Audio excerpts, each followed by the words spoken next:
नाज़रीन आदाब, खास बात महाराष्ट्र के साथ मैं हूं हिना जुबैर। सबसे पहले हेडलाइंस। सांगली और कोल्हापुर के सैलाब मुतासरीन की मदद के लिए बढ़े हाथ। जमात इस्लामी हिंद ने सैलाब मुतासरीन की मदद के लिए बढ़ाए हाथ। जिंदगी दोबारा पटरी पर लाने के लिए जमात ने किए कई इक़दाम।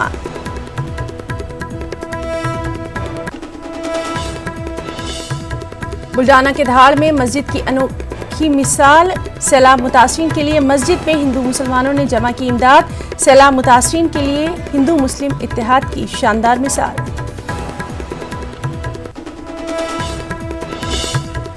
मुंबई में आलमी पोइट्री फेस्टिवल 2019 का इनेकाद 24 अगस्त को पासबान अदब के ज़ेर एहतमाम। अज़ीमुश्शान मुशायरे का इनेकाद। मुल्क और बैरून मुल्क से शुरा कराम की शिरकत। कर्नाटक बीजेपी में इख्तिलाफात खुलकर आए सामने। काबीना में जगह न मिलने से कई सीनियर लीडर नाराज। पार्टी में हकीकी कारकुनों को नजरअंदाज करने का भी इल्जाम।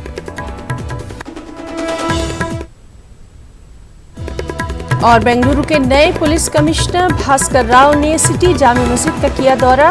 नमाज जुमे के बाद मुसलमानों से किया खिताब। कहा, आवाम पुलिस से दूर न रहें और बेखौफ होकर गुजारे जिंदगी।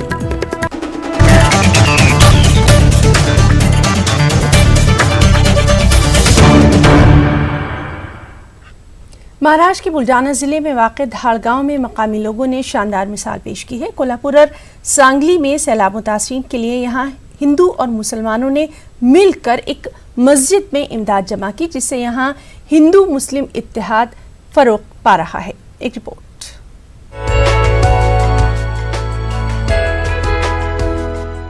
हय्या अलल फलाह, हय्या अलल फलाह। दिन में 5 वक्त मसाजिद के मीनारों से उठने वाली ये सदा बंदे मोमिन को कामयाबी और भलाई की तरफ बुलाती है। लेकिन कितना दिलचस्प होगा वो मंजर जब बंदे मोमिन के साथ साथ बरादरान वतन भी भलाई के काम में आगे आए। जी हाँ, महाराष्ट्र के बुल्डाना जिला में वाक़े धाड़ गांव में मौजूद मदीना मस्जिद ने अनोखी मिसाल पेश की है। कोल्हापुर और सांगली में सैलाब मुतासरीन की इमदाद के लिए जब इस मस्जिद से ऐलान किया गया तो न सिर्फ मुस्लिम बल्कि गाँव में मौजूद हिंदू भाइयों ने भी इसमें बढ़ चढ़ कर हिस्सा लिया। दिला धाडवासियांनी त्याबद्दल भारतीय जैन संघटनेतर्फे मी सर्वांचा आभार व्यक्त करतो। एक माणूस पुढे येऊन मस्जिदमध्ये निवेदन करतो आणि किती मोठा प्रचंड प्रतिसाद त्यांना मिळतो आणि त्यातून एक फार मोठं कार्य 421 पॅकेट हे जे आज जातात आहे, यात एक माणुसकीची भावना जोपासल्या जाणार आहे आणि त्यापेक्षाही चांगली मदत आज त्यांना जी गरजेची आहे ती सर्व मदत धाडमधून जाते। म्हणून सर्व धाडकरी जनतेचं मी इथे अभिनंदन करू इच्छितो। बताया जाता है कि गांव में कुछ लोगों के पास इमदाद के लिए पैसे नहीं थे, तो खौतीन ने अपने जेवर बेचकर इस इमदादी मुहिम में हिस्सा लिया। उधर क्या बड़े क्या बच्चे, हर किसी ने मस्जिद के मेंबर से इमदाद की किट की पैकिंग में हिस्सा लिया। इस किट में मेडिकल से लेकर खाने पीने की अशिया वगैरह शामिल है। इस किट से एक खानदान का 15 दिनों तक गुजारा हो सकता है। हमने यहाँ पर हमारे गाँव की पूरी मस्जिदों से ऐलान कराया और हमारे गाँव के जो मुस्लिम समाज के जो लोग उनको कहा कि भाई आपकी तरफ से जो मदद हो सकती है वो कीजिए करके। तो उनके ये ऐलान के ऊपर गांव में से जो थे, जो गरीब लोग थे, जो अच्छे हैसियत रखते थे, जो मजदूर लोग थे, इन्होंने घर घर से चावल, आटा, गेहूँ ये शक्ल में यहाँ पर कुछ इमदाद जो है तो ये हमारे पास में जमा करें। अक्सर त्योहारों और खुशियों के मौके पर हिंदू मुसलमान के नाम पर लोगों के दिलों में शगाफ डालने की कोशिश की जाती है, जबकि कुदरती आफात के दौरान लोग मुत्तहिद होकर भाईचारे की फजा को आम कर रहे हैं। न्यूज़ 18 उर्दू के लिए बुल्डाना से रिजवान खान की रिपोर्ट। महाराष्ट्र के सांगली और कोल्हापुर अजला में आए सैलाब ने भारी नुकसान पहुंचाया है। सैलाब मुतासरीन की इमदाद के लिए जंगी पैमाने पर काम भी जारी है। हुकूमत के अलावा मुख्तलिफ समाजी और मिली तंजीमें भी राहत और इमदाद पहुंचाने के काम में बढ़ चढ़ कर हिस्सा ले रही हैं। जमाते इस्लामी महाराष्ट्र की जानिब से भी सैलाब मुतासरीन की मदद खास तौर पर की जा रही है। एक रिपोर्ट। सांगली और कोल्हापुर में आए सैलाब ने कई लोगों को बेसहारा कर दिया है। सैलाब के पानी में मिट्टी के बने हजारों मकान मुनहदिम हो गए, जबकि कई मकानों में रखा हुआ सामान सैलाब के पानी से बर्बाद हो गया। ऐसे में सैलाब मुतासरीन की बिला लिहाज मजहब व मिल्लत इमदाद के लिए जमात इस्लामी महाराष्ट्र ने पहल करते हुए बड़े पैमाने पर राहत और इमदाद पहुंचाने का काम शुरू किया है, जिसके तहत सैलाब मुतासरा इलाकों में जगह जगह मेडिकल कैंप लगाए जा रहे हैं और मुफ्त इलाज किया जा रहा है। तो हमने यहाँ के हमारे मकामी रुफ़का से रब्ता किया और उसके बाद में कोशिश ये की कि एक हमारी वॉलंटियर्स की बड़ी टीम लेकर के हम फ़ौरन यहाँ पहुँचे। लेकिन कोशिश तो हमारी 5-6 तारीख से जारी थी। यहाँ के रोडवेज़, ट्रेन रूट सब कुछ बंद हो चुका था। हमने काफ़ी इंतज़ार किया, कोशिश की कि किसी न किसी तरह हम वहाँ पहुँचे। तो सबसे पहले मरहले में हमने 10 तारीख को हमारी 8 रुफ़का की टीम जमा की, पूना में सब मिलके जमा हुए और पूना से हम एक प्राइवेट गाड़ी से कोशिश करके यहाँ मीरज पहुँचे। हम मीरज एरिया के अंदर रहकर सांगली और कोल्हापुर के एरिया में हम सर्वे करके यहाँ पर जो है तो हर जगह जो है तो कैंप अरेंज कर रहे हैं, मेडिकल कैंप अरेंज कर रहे हैं। और यहाँ पर जो है तो हमने देखा यहाँ पर जो तो फंगल इन्फेक्शन और वायरल जो ऐसी जैसी बीमारी जो है बहुत चपेट में, लोग बहुत सारे जो है तो बीमार हैं। और हमारे हिसाब से मतलब हमारे इससे जो हो रहा है हम वैसे लोगों को जो है तो राहत पहुँचाने की कोशिश कर रहे हैं। सैलाब मुतासरीन की इमदाद के लिए जमात इस्लामी हिंद की जानिब से कायम की गई आइडियल रिलीफ विंग के नौजवानों ने मुतासरा देहातों का दौरा किया और मुतासरा गरीब अफराद में खाने पीने की और रोजमर्रा इस्तेमाल पर मबनी सामान की किट्स भी तकसीम की। सैलाब मुतासरीन के हालात से इंतजामिया को भी वाकिफ कराया। मुस्तहक अफराद के नामों की निशानदेही की गई। जमात इस्लामी की जानिब से किए जा रहे रिलीफ कामों की मकामी लोगों ने भरपूर सताइश की और इसके लिए उनका शुक्रिया अदा किया। आज आमच्या इंगळी गावामध्ये तुमचं जमाते हिंद कॅम्प लावल्याबद्दल त्यांच्या आमच्या इंगळी ग्रामस्थांच्या वतीनं आमच्या ग्रामपंचायत वतीनं तुमचं या ठिकाणी आभार मानतो आणि इथून पुढच्या काळामध्ये ही जी पूरपरिस्थिती निर्माण होते कायमस्वरूपी यासाठी तोडगा काय काढता येईल यासाठी आम्ही सर्व गावकरी मिळून मीटिंग घेऊन गाव मीटिंगला चर्चा करून या कायमस्वरूपी कसा मार्ग निघेल यासाठी आम्ही प्रयत्न करणार आहोत। एवढंच या बहुत सारे डॉक्टरों ने हमारी बहुत अच्छी खिदमत की। जमात इस्लामिया महाराष्ट्र इन्होंने भी आकर घर घर हमें बुलाकर हमारे बीवी बच्चों को, छोटे बच्चों को बोला, सब दवाई का इंतज़ाम बहुत अच्छा किया। मैं सभी लोगों की तरफ से, हमारे गांव के लोगों की तरफ से, डॉक्टर्स जो कुछ भी संस्था हैं, जिन जिन लोगों ने भी हमें इमदाद की, हमें सहारा दिया, तो उन सभी लोगों का मैं अपने गांव की तरफ से शुक्रगुजार।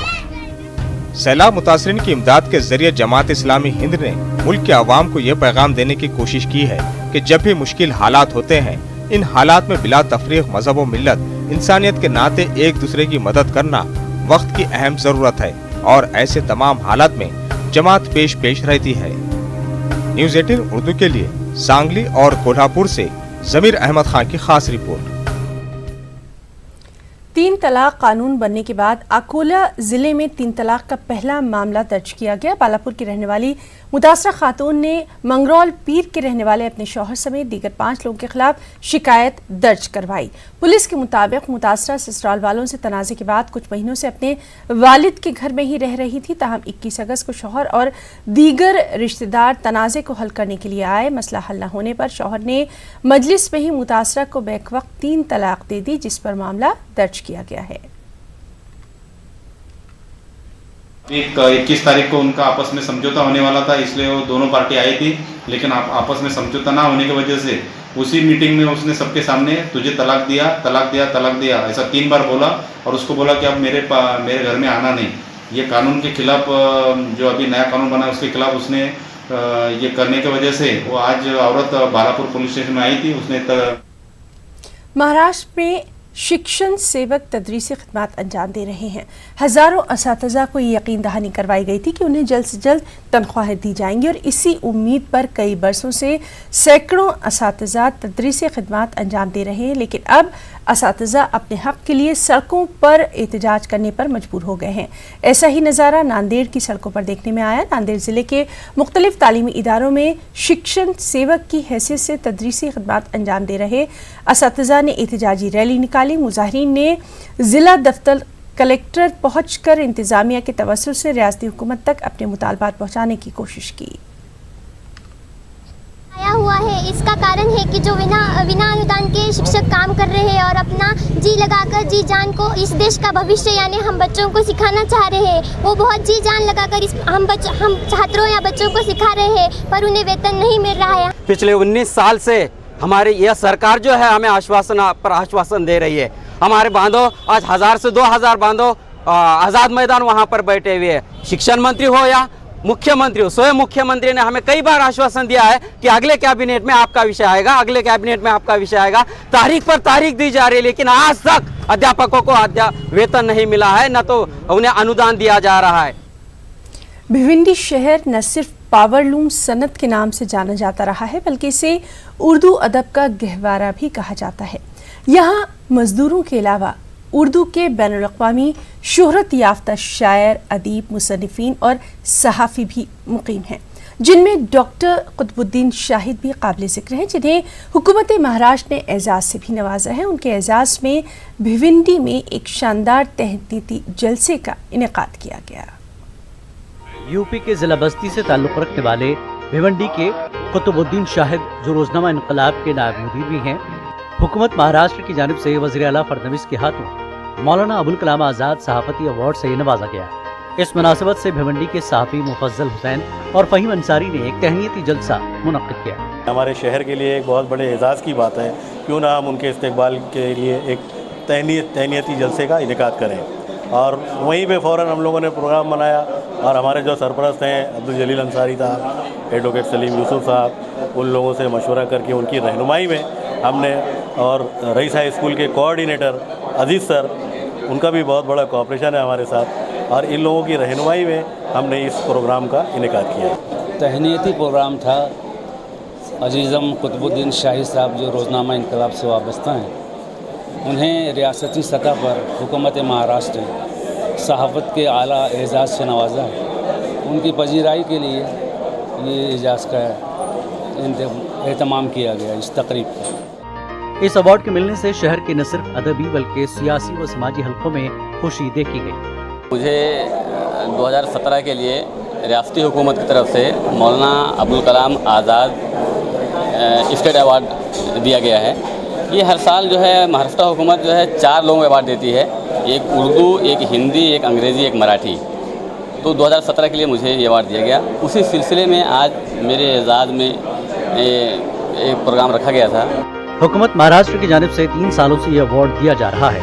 इस अवार्ड को पहली बार किसी सहाफ़ी को, और वो भी भिवंडी शहर से ताल्लुक़ रखने वाले सहाफ़ी को दिया गया है।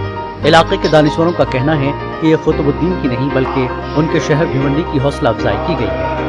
ये जो सिटी है हमारा भिवंडी सिटी, यहाँ पर हालांकि ये एक इंडस्ट्रियल एरिया है, लेकिन यहाँ लिटरेचर, जर्नलिज़म और लैंग्वेज के लिए बहुत काम हो रहा है, और उनमें एक बहुत नुमाया, बहुत जो है एक लीडिंग नाम है डॉक्टर क़ुतबुद्दीन शाहिद का।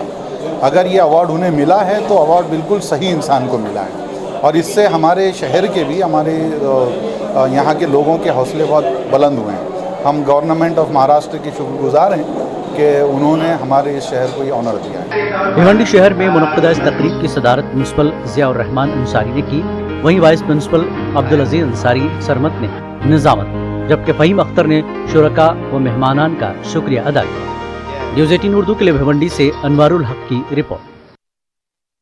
मुंबई के थाने रेलवे स्टेशन के पास आज एक अनोखा मामला देखने में आया, जहां एक नौजवान मुलजिम चोरी करके भागने लगा। उसे राहगीरों ने दौड़कर पकड़ने की कोशिश की तो उसने अपने पास से धारदार असलहा निकालकर उन पर हमला करने की कोशिश की। इस दौरान 2 पुलिस एहलकार वहां पहुंच गए तो उसने इस असलहे से खुद को ही जख्मी कर लिया, लेकिन पुलिस वालों ने उसे पकड़कर हथियार अपने कब्जे में ले लिया और फिर उसे इलाज के लिए अस्पताल पहुंचाया गया।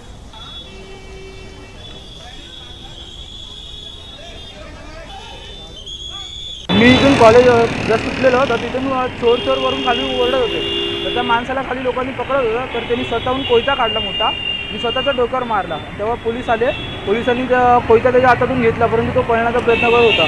त्याच्यानंतर त्यांनी स्वतःचं डोकं ना जमिनीवर आपटलं, 2-3 वेळा जमिनीवर आपटलं आणि पूर्ण त्याचा चेहरा पूर्ण रक्ताने वगैरे भरलेला। त्यानंतरही तो पळण्याचा प्रयत्न करत होता, परंतु पोलिसांनी त्याला रिक्षामध्ये टाकलं आणि घेऊन गेले। किती वेळा प्रकार चालू होता आणि किती गर्दी यावेळेला? जवळजवळ 5 ते 10 मिनिटं हा चालू होता। त्यांनी स्वतःचा 5 मिनिटं डोकं असा आपटत होता तो, आणि त्याच्यानंतर पासबान अदब मुंबई के ज़ेर एहतमाम कल यानी 24 अगस्त को मुंबई के वर्ली में इंटरनेशनल पोइट्री फेस्टिवल 2019 का इनेकाद किया जा रहा है।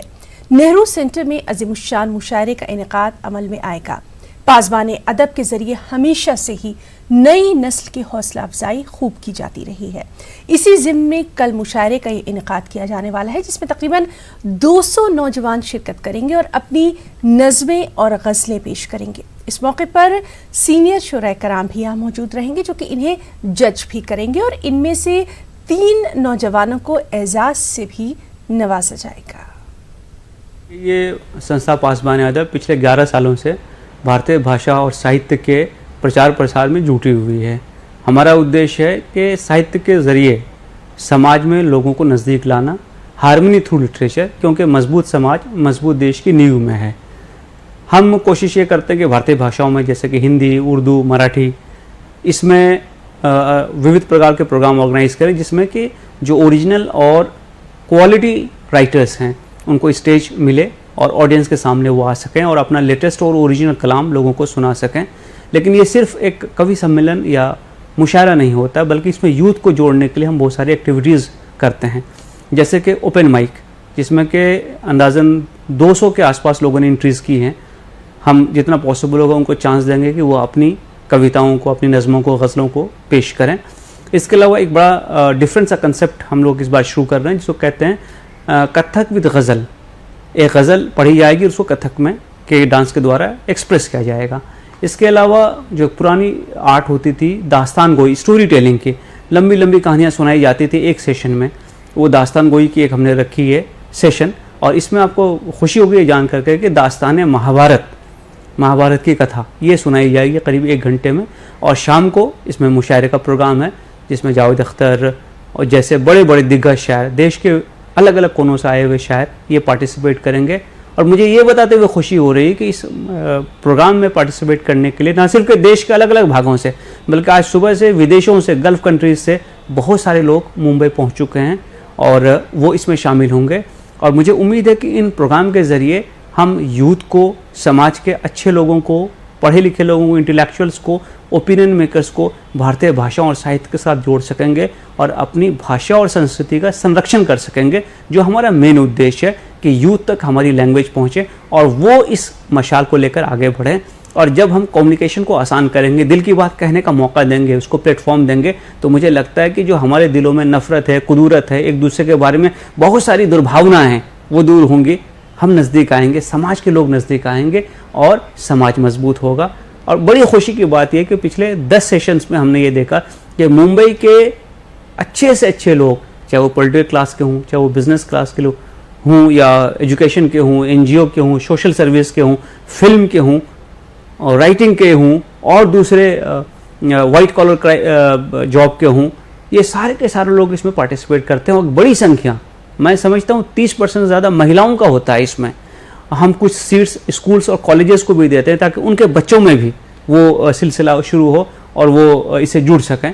तो ओवरऑल आप देखिए कि एक ऐसा ये मूवमेंट है जिसके कारण भारतीय भाषा और साहित्य, संस्कृति, इसको हम प्रिजर्व करने की कोशिश कर रहे हैं और साथ ही साथ उसको हम अच्छे ऑडिटोरियम्स में ऑर्गेनाइज करते हैं ताकि अपनी भाषा और संस्कृति के बारे में जो दुर्भावनाएं हमारे मन में वो निकलें। हम भी बेस्ट ऑफ द लैंग्वेजेस जिसके ऑर्गेनाइजेशन यहाँ होते हैं, फेस्टिवल्स होते हैं, आप देखें उस लेवल पे इसको ऑर्गेनाइज कर सकें और हमको अपनी भाषा और साहित्य के बारे में एक अभिमान का अनुभव हो। इसमें कुछ पार्टिसिपेंट भी हैं और कुछ वो हैं जो कि अपनी रूट से रिकनेक्ट होने का एक बहुत स्ट्रॉन्ग फील रखते हैं, तो वो आ जाते हैं। और जब हम इस प्रोग्राम को ऑर्गेनाइज करने के बारे में डेट अनाउंस कर देते हैं तो बहुत सारे ऐसे लोग होते हैं जो कि अपनी छुट्टियां, अपने काम उस हिसाब से प्लान करते हैं कि वो उस डेट को मुंबई में रहें और इसमें वो शामिल हो जाएं। बल्कि मैं आपको बताना चाहूँगा, एक साहब जिनको कि अपना मेडिकल एग्जामिनेशन करवाना है, उन्होंने भी इस डेट की मुनासिबत से अपना ट्रैवल प्रोग्राम बनाया ताकि वो इसको अटेंड भी कर लें और बाद में जो है उनका ट्रीटमेंट जो भी हो वो उसको फॉलो कर लें। तो ये एक अच्छी खुशी की बात है कि जो NRIs हैं, जो अपने भारतीय गल्फ में और दूसरे कंट्रीज़ में गए हैं, वो भी चाहत उनकी इतनी शदीद है, इतनी मजबूत है कि वो ये चाहते हैं कि वो रूट से करीब रहें, जुड़े रहें और इन चीज़ों को देख करके वो उधर भी ऐसे प्रोग्राम्स को ऑर्गेनाइज करें। कईयों ने हमसे ये भी जिक्र किया है। तो बुनियादी तौर से ये है कि हमारी संस्कृति और हमारी भाषाओं में वो अट्रैक्शन है, वो स्ट्रेंथ है कि अगर उसको हम सही ढंग से बरते और ओरिजिनल राइटर्स को, मैं बार बार कहता हूँ ओरिजिनल राइटर्स को, जिनके पास कंटेंट है, जिनके पास थॉट है, जिनके पास एक्सप्रेशन है, जो सिर्फ मसखरे नहीं है, जो सिर्फ एक्टर्स नहीं हैं, जो सिर्फ गायक नहीं हैं, बल्कि ओरिजिनल कंटेंट राइटर हैं, ओरिजिनल थॉट वाले हैं। जब हम उनको समाज के सामने लाएंगे तो समाज का भी प्रबोधन होगा, लोगों को सोचने का एक नया एंगल मिलेगा। और हमारी कोशिश ये है कि इस किस्म के लोग हमारे स्टेज पर आएँ और यूथ से और लोगों से, समाज के आम लोगों से वो कनेक्ट हों, ताकि एक अच्छा माहौल इस देश में बन सके। और फैमिली, जिसको हम कहते हैं कम्युनिटी पुलिसिंग, कम्युनिटी पुलिसिंग क्या है कि हम लोगों में हमारा प्रशासन का जो इमेज है, उसका जो पैगाम है वो लेके जाते हैं। तो इस स्टेज से जब हम पैगाम देते हैं मोहब्बत का, अमन का, भाईचारे का, मिलजुल के रहने का, दोस्ती का, अपने डिफरेंसेस को मिलजुल के बातचीत से हल करने का, तो बेसिकली हम कम्युनिटी पुलिसिंग का काम भी करते हैं यहाँ पे। और ये वो काम है जिसमें लोग विलिंग पार्टिसिपेंट हैं, और इसमें समाज में जो इन्फ्लुएंस करने वाले लोग हैं, जो ओपिनियन मेकर्स हैं, हम उनके दरमियान जाते हैं। तो एक मैं समझता हूँ कि एक अल्टरनेटिव मेथड है समाज को पैगाम देने का भी है। अमरावती जिला अचलपुर से रुकने असेंबली बच्चू कडू अपने बेबाक तेवरों की वजह से हमेशा सुर्खियों में रहते हैं। आज बच्चू कडू ने क्रिचगांव सेंट्रल बैंक के मैनेजर को अपने अंदाज में समझा दिया। दरअसल बच्चू कडू के पास इलाके के कुछ किसानों ने शिकायत की थी, जब भी किसी स्कीम की रकम उनके अकाउंट में जमा की जाती है, बैंक इस रकम में इन किसानों को नहीं देती, बल्कि कर्ज की अदायगी के तौर पर जमा कर ली जाती है। हुकूमत की जानिब से कर्ज माफ़ किया जा चुका है, जिसको लेकर बच्चू कडू ने अपने अंदाज में समझाया, जिसका वीडियो सोशल मीडिया पर वायरल हो गया।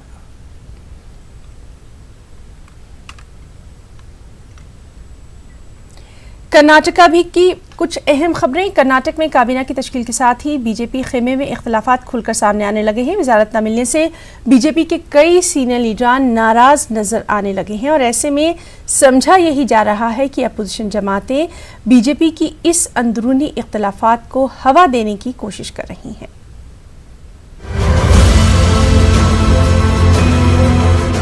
कर्नाटक में बीएस येदियुरप्पा के लिए हुकूमत चलाना बहुत आसान नहीं नजर आ रहा। बीजेपी के रियासती खेमे में इख्तलाफात खुलकर सामने आ रहे हैं। तकरीब हलफ बर्दारी से ही कम से कम 12 एमएलएज की गैर हाजिरी ने येदियुरप्पा के लिए अलार्म बजा दिया था। कई एक सीनियर लीडरान MP Renukacharya, CA Madasi, Umesh Kutti, Balachandra Jakiholi, Halladi Srinivas Shetty, S Angara, K पूर्णिमा और बसवन गौड़ा पाटिल, दत्तात्रेय पाटिल रेवर ऐसे नाम हैं जो वजारत न मिलने पर सख्त नाराज नजर आ रहे हैं। ये जो नाराज तबका है बीजेपी का, एक उमेश कट्टी जी जो सीनियर हैं, वो अकेले नहीं हैं, उनके साथ कहीं ना कहीं बहुत बड़ा ग्रुप, एक बागी जो अरकान हैं, वो ग्रुप पूरी उनको पुष्टपनाही कर रहे हैं, जिसकी वजह से वो खुलकर सामने आ रहे हैं। और बाज़ाब्ता वो कांग्रेस के कायदीन सिद्धरामैया जी से बात कर रहे हैं, और जो जेडीएस के जो हमारे साबिका वज़ीर आला है कुमार स्वामी जी, उनसे मुलाकात कर रहे हैं, बातचीत कर रहे हैं। तो ये कहीं ना कहीं ये सब अगर चीज़ों को आप ध्यान में रखें तो बहुत बड़ा जो नाराज़ ग्रुप है बीजेपी का, वो ऐसा लगता है कि वो बहुत जल्द येदियुरप्पा के खिलाफ एक बागी ग्रुप के तौर में सामने खड़ा होगा। पहले मरहले की 18 रुकनी काबीना में 8 लिंगायत लीडरों की शमूलियत ने भी दूसरी कम्युनिटी को बेचैन कर दिया है। कास्ट इक्वेशन के साथ साथ इलाकों को नजर में न रखने का भी इल्जाम आयद किया जा रहा है। ऐसे में माँ बाकी 16 सीटों की भर्ती भी मुस्तकबिल में बीजेपी के लिए इम्तिहान का बाइस बन सकती है। येदियुरप्पा ने खुद वादा किया है कि जो बागी 17 एमएलएज हैं उनको सुप्रीम कोर्ट का फैसला आने के बाद उनके लिए 12 वजारतें मुख्तस करने का येदियुरप्पा ने ऐलान किया है। तो जब ये 12 वजारतें उनको दी जाएंगी तो बीजेपी में और नाराजगी बढ़ सकती है, और उसकी सूरत में कुमार स्वामी और सिद्धरामैया इंतखामी सियासत के जज्बे से बीजेपी के नाराज अरकान असम्बली को अपनी जानिब खींचने का और हुकूमत को गिराने का काम कर सकते हैं। एमएलएज के अलावा कई एक एमएलसीज भी कतार में हैं। वहीं कई एक सीनियर लीडरान जो किसी भी ऐवान के रुकन नहीं हैं, एतराफ़ी खिदमात के तौर पर वजारत के तलबगार हैं। ऐसे में यही माना जा रहा है कि हुकूमत चलाना येदियुरप्पा के लिए टेढ़ी खीर से कम नहीं। न्यूज़ 18 उर्दू के लिए गुलबर्गा से जवाद मीर की रिपोर्ट। बेंगलुरु के नए पुलिस कमिश्नर भास्कर राव ने आज शहर की जामा मस्जिद का दौरा किया। भास्कर राव ने यहां मुसलमानों से खिताब करते हुए कहा कि उनका मकसद अमन और इत्तेहाद की फ़ज़ा को मजबूत करते हुए अवाम में एतमाद पैदा करना है। आप देखिए ये रिपोर्ट। मुझे इजाज़त दें। आदाब।